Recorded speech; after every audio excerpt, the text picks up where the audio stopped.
भाई साहब, अभी आप जो देख रहे हो हमारे सीडीएस साहब यानी कि chief of defence staff Vijay Singh ji हैं।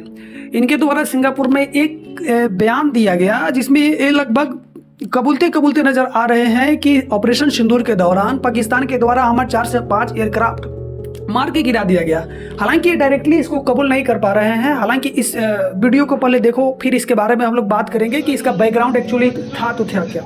General, there's still one unanswered question since the incident between Pakistan and India, and that is whether or not Pakistan downed an Indian jet, or in fact more than that. Can you confirm?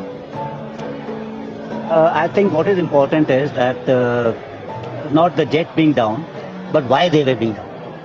But a jet, at least one jet was downed? Yeah. Why they were. So the good part is that we are able to understand the tactical mistake which we made, remedy it, rectify it, and then implement it again after 2 days, and flew all our jets, again targeting at long range, which I said.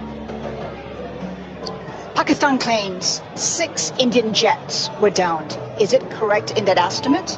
Absolutely incorrect, and that is not information which I said is important. What is important is why they were down. That is more important for us. And what did we do after that? That's more important. Okay, तो भाई सब इस video में आप साफ साफ देख सकते हो कि इनसे सवाल पूछा गया कि पाकिस्तान का एक क्लेम है कि आपका जो 5 से 6 जो एयरक्राफ्ट है उसको मार कर गिरा दिया गया।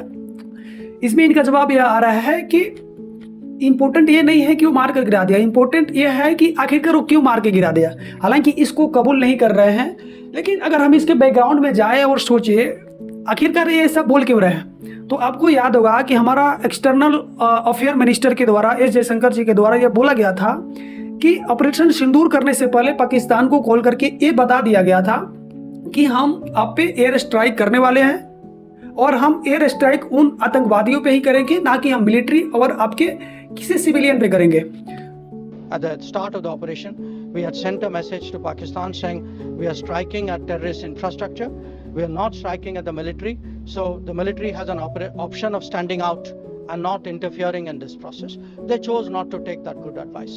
तो क्या आपको ये नहीं लगता कि अगर हम किसी इनेमी को ये बता दें कि भाई हम तुम पे हमला करने वाले हैं, तो वो सतर्क नहीं होगा?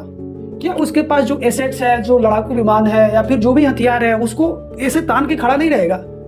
तो ये सोचने वाली बात है कि हमारे जो एस जयशंकर साहब ये बोल रहे हैं कि हमला करने से पहले हम पाकिस्तान को बता दिए थे कि हम हमला करने वाले हैं और हम आतंकवादियों पे ही हमला करेंगे। और दोस्तों, सरकार को भी सारी चीजों को देखते हुए क्लियर कर देनी चाहिए कि आखिरकार जो ये चीजें चल रही है उसमें कितनी सच्चाई है।